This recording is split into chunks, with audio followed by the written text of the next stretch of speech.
À quoi servent les droits d'auteur? Avec la fondation Projet TOT. Tous les jours, à la télé ou à la radio, on écoute des chansons qui ont marqué notre adolescence et des chansons un peu plus récentes. Derrière tout ça se cache une organisation des droits d'auteur. Alors, c'est vrai que ce qui m'intéresse, c'est de savoir comment ça se passe. Pas vous ?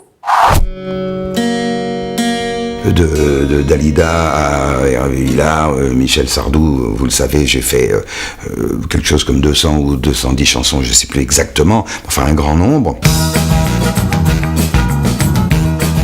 Claude était sur la Côte d'Azur, moi aussi, on s'est rencontrés. Il m'a demandé des chansons, je dis écoute Claude, j'ai absolument pas mieux que ce que j'ai cru te montrer, je pensais que c'était pour toi. Il me dit rejoue, je lui rejoue les premières notes de la chanson.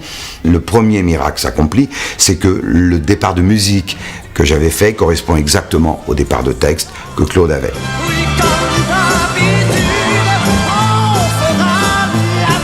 Paul Anka a voulu emmener la chanson avec lui pour l'enregistrer. Il a fait ce texte qui deviendra My Way, et 1 an et demi après, le disque de Sinatra sort, et contre toute attente devient en très très peu de semaines numéro 1 mondial.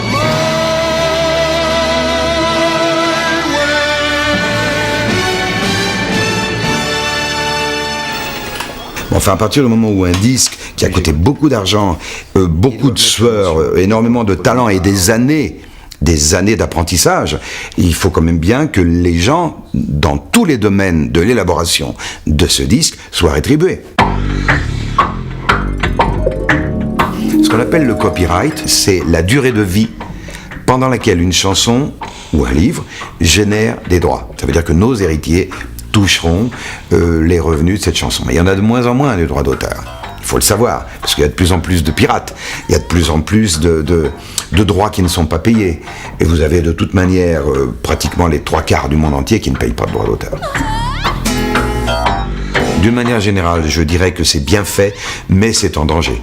C'est en danger par Internet, c'est en danger par le piratage, par la possibilité que le public a maintenant de graver et de ne rien payer. Internet, il faut s'en servir pour la chose prodigieuse, c'est-à-dire l'accès à tout. C'est-à-dire l'accès au moindre titre de Ray Charles en 1966, parce qu'il n'est peut-être plus dans les bacs. S'il n'y a pas de droit d'auteur, je suis obligé de faire un autre métier. À quoi servent les droits d'auteur? Avec la fondation Projet TOT.